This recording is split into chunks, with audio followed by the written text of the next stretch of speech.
किताबों में उनका जिक्र नहीं है। तो आइए एक क्लिप देखते हैं, इसमें बताया गया है कि क्यों जिक्र नहीं है, फिर मैं अपने मेहमानों से मुतारफ करवाऊंगा। आइए ये क्लिप देखते हैं।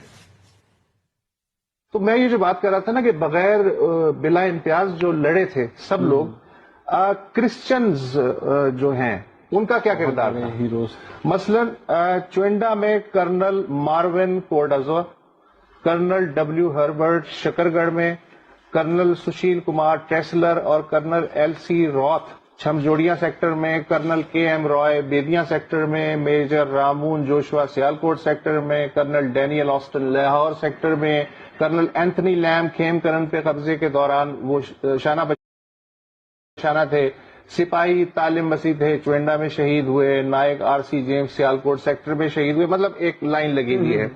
एयरफोर्स में जो 70 सितारे जुर्रत मिले, उनमें से 7 जिन्होंने हासिल किया वो क्रिश्चियन पायलट थे। ग्रुप कैप्टन सेसल चौधरी, हम सब ने जाहिर उनका नाम सुना है, स्कूल की निसाबी किताबों में उनका नाम था और तस्वीर भी आती थी। वो सरफराज रफीकी शहीद का जो स्क्वाड्रन था, जिसने शुरू के दिनों में बहुत ही जबरदस्त किस्म की बम्बार्डमेंट की हलवाड़ा पे और पठानकोट पे, उस स्क्वाड्रन में वो शामिल थे।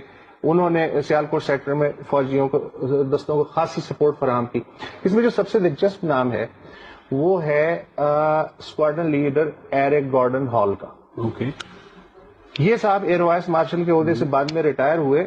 65 में इस बात पे इन्हें सितारा जुर्रत मिला कि पीएफ के पास बॉम्बर्स कम थे, फाइटर जेट ज्यादा थे, इंटरसेप्टर ज्यादा थे। तो इन्होंने ये जुगाड़ की कि C-130 जो माल बर्दार तैयारा होता है, उसमें कुछ ऐसा कोई कन्वर्ट करके बॉम्बर बना दिया। अच्छा। और पहली जो सॉर्टी है वो इन्होंने खुद उस पे गए, खट्टू ब्रिज पे बमबारी हुई C-130 से बतौर बमबार। और इस तरह के पूरी जंग में 13 मिशंस हुए। स्क्वाड्रन लीडर मिडल कोर्ट सितारा जुर्रत 2 दफा मिला। बिल्कुल इन्हें 71 में भी और 65 में भी। कराची में ये मारीपुर बेस पे थे 65 की जंग में, और कराची के ऊपर इन्होंने 2 इंडियन तैयारे भी गिराए, 17 मिशंस किए। उर्दन की एयरफोर्स को एस्टेब्लिश करने में इनका बहुत बड़ा हाथ था। जब 71 में ये मिसिंग एक्शन हुए तो उसके बाद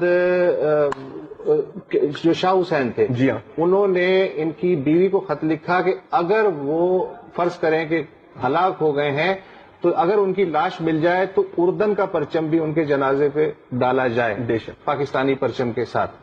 तो एक है, अभी पता नहीं वक्त है या नहीं है, मैं इसमें से एक इक़्तिबास सुनाना चाह रहा हूँ। आप सुनाइए। ये इनका है लेस्ली मिडल कोर्ट, इनकी जो बेटी हैं मार्विन मिडल कोर्ट, इसका तस्करा है, इसका एक वाकया है बड़ा जबरदस्त। किताब के कवर भी आप बेशक दिखाते हैं। ये है किताब सब्ज़ सफेद हिलाली परचम के मुहाफिज और शोधा। ये आजम मिराज साहब है, इन्होंने बड़ी मेहनत की है इस किताब पे। ये वाकया है कि 1967 में जब squadron leader Marvin middle court की तैनाती सरगोदा एयरबेस पे थी, तो एक दिन स्कूल में उनकी 8 साला बच्ची लेस्ली ने अपनी क्लास में वतन के मोहब्बत पे तकरीर की रिहर्सल की। एक बच्चे ने कहा, जाओ आओ, बड़ी आई वतन से मोहब्बत करने वाली, ये मुल्क हमारा है तुम्हारा नहीं है। जो लेस्ली थी वो शॉक हुई, और जब उसे होश आया तो उसने उस बच्चे पे थप्पड़ों की बरसात कर दी, और उसने कहा तुम्हारी जुर्रत कैसी हुई ये कहने की कि ये मुल्क तुम्हारा है और मेरा नहीं है। उसके बाद वो डिप्रेशन में चली गई। जब वो घर आई तो बाप आ गया, उसने कहा बेटा क्या हुआ?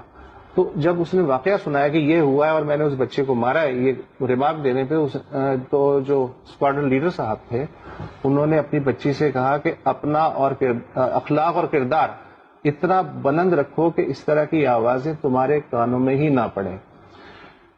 फिर उन्होंने बच्ची को पाकिस्तान का झंडा दिखाया और उन्होंने कहा कि ये सब हिस्सा तुम्हारे उस दोस्त का है जिसकी तुमने पिटाई की, और ये सफेद हिस्सा तुम्हारा है, और तुम्हारे सफेद हिस्से में वो पोल है जिसके सहारे ये झंडा फजा में लहराता है।